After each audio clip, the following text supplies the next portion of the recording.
A very good day to you. I'm Hank Gross, MidHudsonNews.com.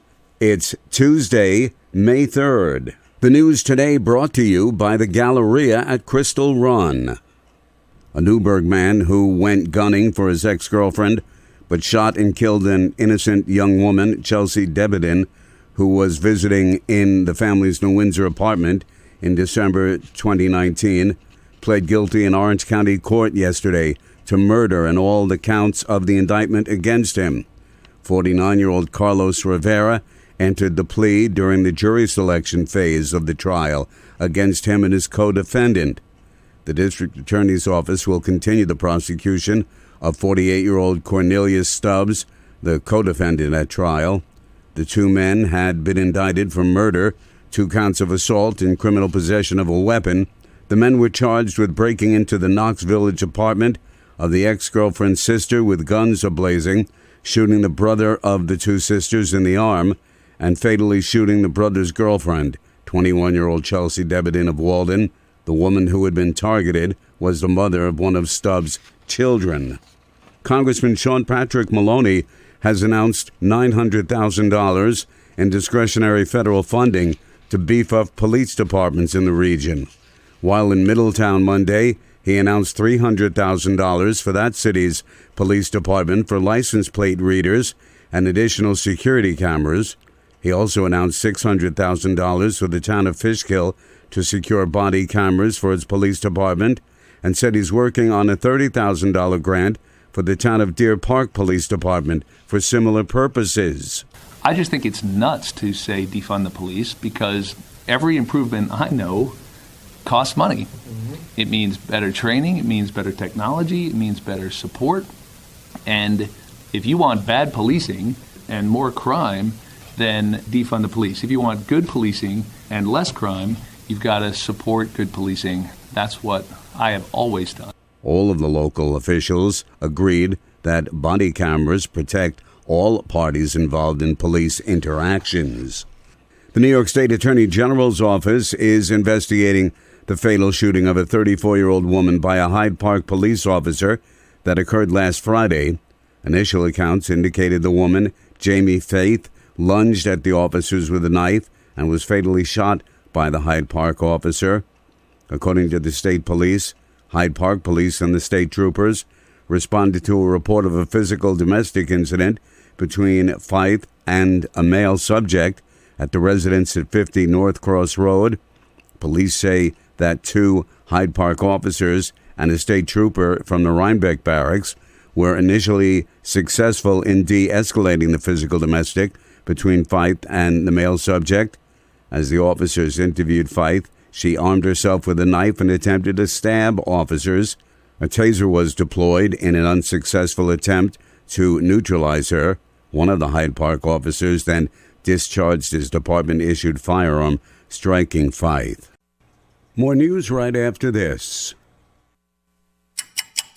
Mother's Day is just around the corner, so remember to celebrate the special mom in your life. The Galleria at Crystal Run has hundreds of ideas for Mother's Day gift giving. Pandora, Macy's, DSW, Hallmark, Zales. Hey, you can even take mom out to dinner at Fuji, Allen's Mediterranean Grill, 110 Grill, or Peru Cuisine. You can also enter the Galleria Crystal Run's Mother's Day Look-alike contest. The Galleria at Crystal Run in Middletown, Orange County's premier shopping, dining, entertainment, and Mother's Day destination. So be sure to visit GalleriaCrystalRun.com for contest details.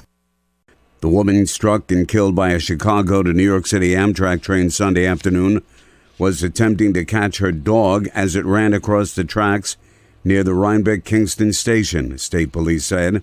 36-year-old Carrie Gemel of Kingston lost her life in the incident.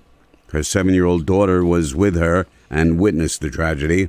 State police credit Dutchess County for responding with its mobile crisis team to assist the family and provide resources to aid in the investigation. Russian President Vladimir Putin has cancer, and he will be undergoing surgery, during which time he will transfer power to one of his top military leaders. Russian troops continue their unprovoked attack on Ukraine as that nation fights back with support from the U.S. and NATO countries. Congressman Sean Patrick Maloney, a member of the House Intelligence Committee Monday, told Mid-Hudson News he's not upset by Putin's health announcement. If there's one person on this earth who I would wish a bad diagnosis on, it's Vladimir Putin. I think that it is not something we're counting on, that his own health would slow down this brutality he's committing in Ukraine. But I'm not sorry to see it, and if he ends up dying of cancer, I won't shed a tear. Vladimir Putin's a war criminal. Maloney said Putin will get what's coming to him either on this earth or in the afterlife. New York Secretary of State Robert Rodriguez came to Middletown yesterday to detail the state's recently approved $221 billion budget, and the spending plan includes $450 million for downtown revitalization DRI projects. Middletown was the first city in the Mid-Hudson to receive a $10 million DRI grant.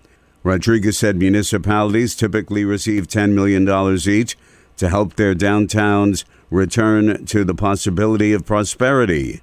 $10 million typically done through the DRI program is for each city, each locality. It makes a huge difference in terms of attracting additional dollars. And I think in this budget, we've been able to put more resources to make sure that many of the small towns and villages are also able to get the same kind of revitalization and prepare them for bigger investments.